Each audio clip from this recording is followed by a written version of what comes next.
সোনারপুর থানার পুলিশের অভিযানে আগ্নেয়াস্ত্র সহ ধরা পড়ল এক তৃণমূল সমর্থক। ধৃতের নাম জয় ঘোষ। তিনি রাজপুর সোনারপুর পুরসভার 25 নম্বর ওয়ার্ডের বাসিন্দা এবং এলাকায় সক্রিয় তৃণমূল কংগ্রেস কর্মী বলেই জানা গিয়েছে।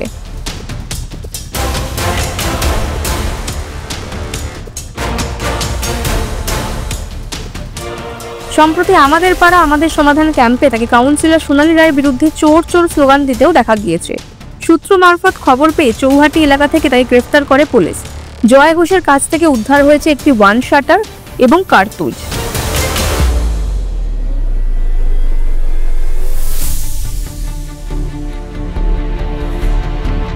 স্থানীয় সূত্রে জানা গিয়েছে, সম্প্রতি 25 নম্বর ওয়ার্ডে আয়োজিত আমাদের পাড়া আমাদের সমাধান ক্যাম্পে কাউন্সিলরের বিরুদ্ধে বিক্ষোভ দেখাতেও দেখা গিয়েছিল তাকে।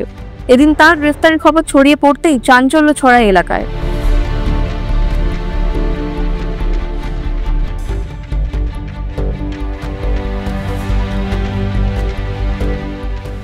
ঘটনায় মুখ খুলেছেন 25 নম্বর ওয়ার্ডের কাউন্সিলর সোনালী রায়।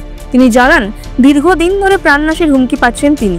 তাই এই দিনের গ্রেফতারে খানিক স্বস্তি পেলেও আতঙ্ক কাটেনি তার, বরং দীর্ঘদিন ধরে সোশ্যাল মিডিয়ায় অনেকেই তাকে হুমকি দিচ্ছেন বলে তিনি জানান। অভিযোগ তো আমি দীর্ঘদিন ধরে করছিলাম। গত মার্চ মাস থেকে সোশ্যাল মিডিয়ায় আমাকে মারধরের হুমকি, 9mm পিস্তল নিয়ে গিয়ে শ্যুট করার হুমকি এসব চলছিল। তো জনপ্রতিনিধি পরে প্রথমে একজন সাধারণ নাগরিক এবং পরিবার আছে, সেজন্য একটু আশঙ্কিত ছিলাম। প্রশাসনের বিভিন্ন স্তরে জানিয়েও ছিলাম। এবং আপনারা জানেন ঘটনা কি ঘটেছে ক্যাম্পের বাইরে, সবটাই আপনারা জানেন। তো প্রশাসন যে তৎপর হয়েছেন এবং দায়িত্ব সহকারে অপরাধীদের চিহ্নিত করেছেন, এজন্য আমি প্রশাসনকে কৃতজ্ঞতা এবং ধন্যবাদ জানাবো। অন্যদিকে পুলিশ সূত্রে খবর, জয় ঘোষের নামে একাধিক অভিযোগ রয়েছে। অতীতে বিভিন্ন অপরাধমূলক ঘটনায় জড়িত থাকার অভিযোগে তাকে গ্রেফতারও করা হয়েছিল। তাই এদিনের গ্রেফতারিকে গুরুত্ব সহকারে দেখছে পুলিশ। ইতিমধ্যেই আগ্নেয়াস্ত্র উদ্ধারের ঘটনায় আর্মস অ্যাক্টে মামলা রুজু করে তদন্ত শুরু করা হয়েছে। এই ঘটনার পর বিজেপি নেতা সুনীপ দাস রাজ্যের আইন শৃঙ্খলা পরিস্থিতি নিয়ে প্রশ্ন তোলেন। তিনি বলেন, এই রাজ্যে এত অস্ত্র কোথা থেকে আসছে? পুলিশ প্রশাসন সম্পূর্ণ ব্যর্থ। তৃণমূল আশ্রিত দুষ্কৃতীদের কারণে সাধারণ মানুষ আতঙ্কে দিন কাটাচ্ছে। এটাও ঘুরে দেখতে হবে যে জয় ঘোষ যে আগ্নেয়াস্ত্রটা নিয়ে ঘুরছে সেটা বৈধ না অবৈধ।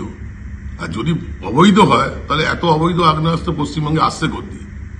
পশ্চিমবঙ্গের অবস্থা দাঁড়িয়েছে যত অবৈধ অস্ত্রের যা সন্ধান পাবে সব তৃণমূল নেতার কাছে। আর পুলিশ দেখেও না দেখার ভান করে, তারা তৃণমূল কংগ্রেস থাকলে পুলিশ চুপচাপ কিছু বলতে পারবে না। আজকে এটাই পশ্চিমবঙ্গের ভবিতব্য। এই বিষয়ে বাম নেতা সায়ন ব্যানার্জির বক্তব্য, সোনারপুরটা অস্ত্র কারবারিদের জায়গা হয়ে উঠেছে। এটা দুশ্চিন্তার বিষয়। এরা সবাই বিধায়কের ছত্রছায়ায় রয়েছে বলেই তিনি অভিযোগ করেন।